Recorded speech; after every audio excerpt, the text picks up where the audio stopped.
Devotional SR channel पर आप सभी का स्वागत है। आज हम सुनेंगे श्रीमद् भागवत गीता अध्याय 5 कर्म संन्यास योग। 5वां अध्याय के श्लोक का अनुवाद हिंदी में सरल भाषा में आपको बताने की कोशिश करेंगे। श्रीमद् भागवत गीता का 5वां अध्याय में कर्म संन्यास योग जो श्री कृष्ण ने अर्जुन को बताया है। भगवत गीता 5वां अध्याय कर्म संन्यास योग है, जिसमें कर्म के संन्यास और कर्म के योग के बीच तुलना की गई है। यह अध्याय बताता है कि दोनों मार्ग एक ही लक्ष्य की ओर ले जाते हैं, लेकिन कर्म योग कर्म करते हुए भी आसक्ति का त्याग करना अधिकांश लोगों के लिए अधिक उपयुक्त है। इसमें कर्मयोगी के गुणों और लाभों पर भी जोर दिया गया है, जैसे कि फल की आसक्ति का त्याग करके अपने कर्मों को भगवान को अर्पित करना, जिससे वह पाप कर्मों से अप्रभावित रहता है। कर्म संन्यास बनम कर्मयोग। अर्जुन ने प्रश्न किया कि इन दोनों में कौन सा मार्ग उनके लिए कल्याणकारी है। कर्मयोगी का मार्ग। भगवान श्री कृष्ण बताते हैं कि कर्मयोगी जो कर्म करते हैं हुए भी आसक्ति और फल की इच्छा का त्याग करते हैं, वह पापों से लिप्त नहीं होता। यह योग के माध्यम से मन और इंद्रियों को वश में करने से संभव है। कर्मयोगी के लक्षण। जो पुरुष अपने मन को शुद्ध करता है, इंद्रियों और आत्मा को जीत लेता है और सभी प्राणियों के हित में लगा रहता है, वह कर्म करते हुए भी उसमें लिप्त नहीं होता। शास्त्रीय विधि का पालन यही है कि कर्मयोग और कर्म संन्यास दोनों ही व्यर्थ है। यदि शास्त्र विधि का पालन न किया जाए तो अंतिम लक्ष्य दोनों मार्गाथा एक ही परम सुख को प्राप्त करते हैं। इस अध्याय में कर्म संन्यास के मार्ग की तुलना कर्मयोग के मार्ग के साथ की गई है। श्री कृष्ण बताते हैं कि दोनों मार्ग एक ही लक्ष्य की ओर ले जाते हैं और हम इनमें से किसी एक का चयन करते हैं, लेकिन कर्म का त्याग तब तक पूर्ण रूप से नहीं किया जा सकता जब तक मन पूर्णतः शुद्ध न हो जाए, और मन की शुद्धि भक्ति के साथ कर्म करने से प्राप्त होती है। इसलिए कर्मयोग बहुसंख्यक लोगों के लिए उपयुक्त विकल्प है। कर्मयोगी अपने सांसारिक दायित्वों का निर्वहन शुद्ध बुद्धि के साथ करते हुए अपने कर्म फलों की आसक्ति का त्याग कर रहे हैं, उन्हें भगवान को अर्पित करते हैं। इस प्रकार से वो पापों से उसी प्रकार से अप्रभावित रहते हैं जिस प्रकार से कमल का पत्ता जल में तैरता है किंतु जल स्पर्श नहीं कर पाता। ज्ञान के आलोक में वे शरीर को नवद्वारों के नगर के रूप में देखते हैं जिससे आत्मा निवास करती है। इसलिए वे न तो स्वयं को कर्म का कर्ता और न ही कर्म का भोक्ता मानते हैं। वे ब्राह्मण, गाय, हाथी और कुत्ते का मांस भक्षण करने वाले चांडाल को एक समान दृष्टि से देखते हैं। ऐसे सच्चे संत भगवान के दिव्य गुणों को अपने भीतर विकसित करते हैं और परम सत्य में स्थित हो जाते हैं, किंतु सांसारिक लोग यह नहीं जानते कि इंद्रिया और विषयों के संपर्क से मिलने वाले सुख वास्तव में कष्टों के कारण है। अतः वे अज्ञान के कारण इनमें मिलने वाले सुखों की प्राप्त करने का प्रयास करते हैं, लेकिन कर्मयोग इनसे प्रसन्न नहीं होते, बल्कि इनकी अपेक्षा वे अभी भीतर अवबोधीय आनंद अनुभूति करना पसंद करते हैं, सुख की प्राप्ति का प्रयास करते हैं, लेकिन कर्मयोगी इनमें प्रसन्न नहीं होते, बल्कि इसकी अपेक्षा वे अपने भीतर अवबोधीय आनंद की अनुभूति करना पसंद करते हैं। आगे यह अध्याय संन्यास के मार्ग का वर्णन करता है। कर्म संन्यासी अपने मन, इंद्रियों और बुद्धि को नियंत्रित करने के लिए तपस्या करते हैं। इस प्रकार से वे वैभव, सुख और विचारों को त्याग कर इच्छा का, भय और क्रोध से मुक्त हो जाते हैं।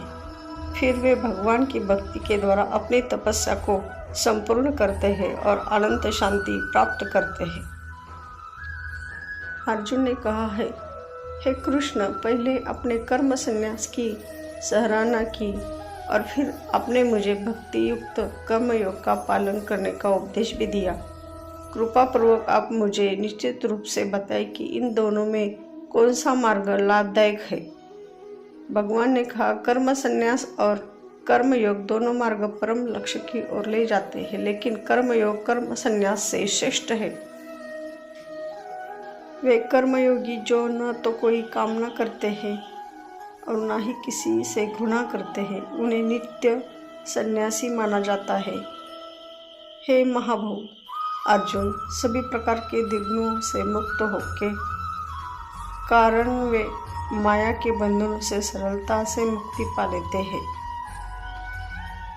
भिन्न कहते हैं, जो वे ज्ञानी है वो कहते हैं कि इन दोनों में से किसी भी मार्ग का अनुसरण करने से दोनों का फल प्राप्त कर सकते हैं। परमेश्वर श्री कृष्ण कहते हैं कि कर्म संन्यास के माध्यम से जो प्राप्त होता है उसी भक्ति युक्त कर्मयोग से भी प्राप्त किया जा सकता है। इस प्रकार जो कर्म संन्यास और कर्म योग को एक समान देखते हैं, वही वास्तव में सभी वस्तुओं को यथावत रूप में देखते हैं। भक्तियुक्त होकर कर्म किए बिना पूर्णतः कर्मों का परित्याग करना कठिन है। हे महाबली अर्जुन, किंतु जो संत कर्मयोग में संलग्न रहते हैं वे शीघ्र ही ब्रह्म को पा लेते हैं। जो कर्मयोगी विशुद्ध बुद्धि युक्त है, अपने मन तथा इंद्रियों को वश में रखते हैं और सभी जीवों में आत्मरूप परमात्मा को देखते हैं, वे सभी प्रकार के कर्म करते हुए भी कर्म बंधन में नहीं पड़ते।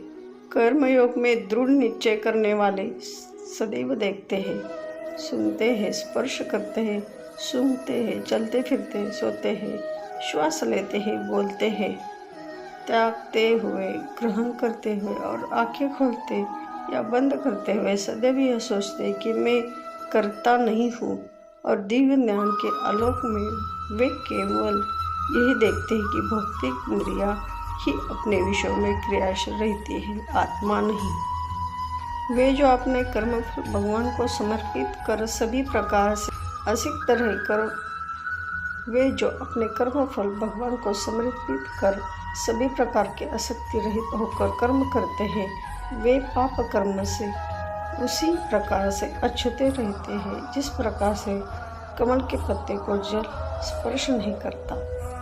योगी जन आसक्ति को त्याग कर अपने शरीर, इंद्रिय, मन और बुद्धि द्वारा केवल अपने शुद्धिकरण के उद्देश्य से कर्म करते हैं।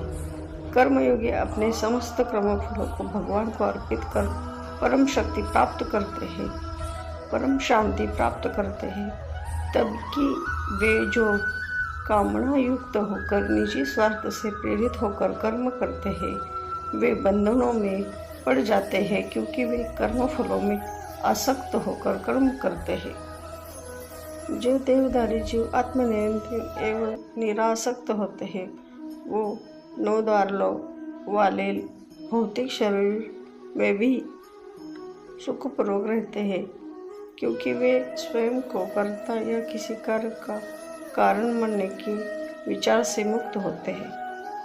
न तो कर्तव्य का बोध और न ही कर्मों का सृजन भगवान द्वारा होता है, तथा न ही वे कर्मों के फल का सृजन करते हैं। यह सब प्रकृति के गुणों से सृजित होते हैं। सर्वव्यापी परमात्मा किसी के पापमय कर्मों, पुण्य कर्मों में स्वयं को लिप्त नहीं करते, किंतु जीवात्माएं मोहग्रस्त रहती है, क्योंकि उनका आत्मिक ज्ञान अज्ञान से आच्छादित रहता है। किंतु जिनकी आत्मा का अज्ञान दिव्य ज्ञान से विनष्ट हो जाता है, उस ज्ञान से पर तत्व का प्रकाश उसी प्रकार से प्रकाशित हो जाता है जैसे दिन सूर्य के प्रकाश से सभी वस्तु प्रकाशित हो जाती है। वे जिनकी बुद्धि भगवान में स्थिर हो जाती है और जो भगवान में सच्ची श्रद्धा रखकर उन्हें परम लक्ष्य मानकर उनमें पूर्णतया तल्लीन हो जाते हैं, वे मनुष्य शीघ्र ऐसी अवस्था में पहुंच जाते हैं जहां फिर कभी वापस नहीं आना होता और उनके सभी पाप ज्ञान के प्रकाश मिट जाते हैं। सच्चे ज्ञानी महापुरुष एक ब्राह्मण, गाय, हाथी, कुत्ते और चंडाल को अपने दिव्य ज्ञान के चक्षुओं द्वारा समसृष्टि से देखते हैं। वे जिनका मन समदृष्टि से स्थित हो जाता है, वे इसी जीवन में जन्म और मरण के चक्र से मुक्ति पा लेते हैं। वे भगवान के समान गुणों से संपन्न हो जाते हैं और परम सत्य में स्थित हो जाते हैं। परमात्मा में स्थित होकर दिव्य ज्ञान में दृढ़ विश्वास धारण कर और मोह रहित होकर वे सुखद पदार्थ पाकर तो हर्षित होते हैं और ना ही अप्रिय स्थिति में दुखी होते हैं।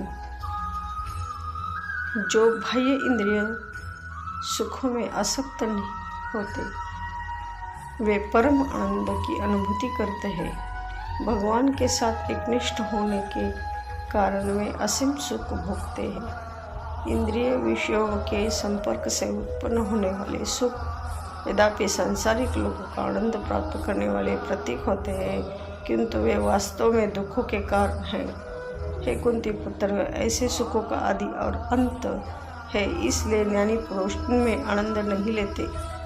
वे मनुष्य ही योगी है जो शरीर को त्यागने से पूर्व काम और क्रोध के वेग को रोकने में समर्थ होते हैं। केवल वही संसार में सुखी रहते हैं। जो अंतर्मुखी होकर असीम आत्मिक सुख का अनुभव करते हैं और आत्मिक प्रकाश से प्रकाशित रहते हैं, ऐसे योगी भगवान में एकीकृत हो जाते हैं और संसार से मुक्त हो जाते हैं। वे मनुष्य जिनके पाप समाप्त हो जाते हैं और जिनके संशय मिट जाते हैं और जिनका मन संयमित होता है, वे सभी प्राणियों को कल्याणार्थ कार्य करते हैं। वे भगवान को पा लेते हैं और सांसारिक बंधनों से मुक्त हो जाते हैं। ऐसे सन्यासी भी जो सतत प्रयास से क्रोध और काम वासना पर विजय पा लेते हैं एवं जो अपने मन को वश में कर आत्मलीन हो जाते हैं, वे भी माया के बंधनों से मुक्त हो जाते हैं।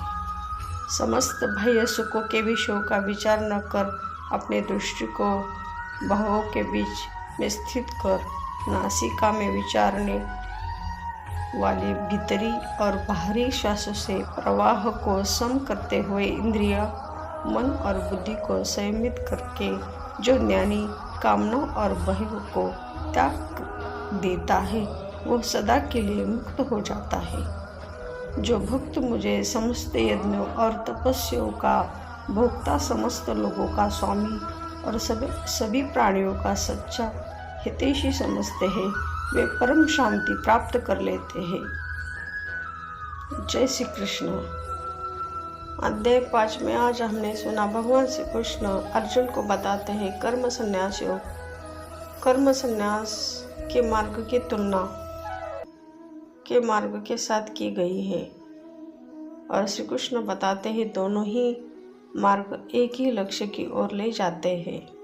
इसलिए हमें दोनों मार्गों का चयन करना चाहिए, लेकिन कर्म का त्याग तब तक पूर्ण स्वरूप से नहीं किया जा सकता जब तक मन पूर्णतः शुद्ध न हो जाए, और मन की शुद्धि भक्ति के साथ कर्म करने से प्राप्त होती है। ऐसे ही आगे का अध्याय जानने के लिए हमारे चैनल को सब्सक्राइब, लाइक, शेयर ज़रूर करें। धन्यवाद। जय श्री कृष्ण।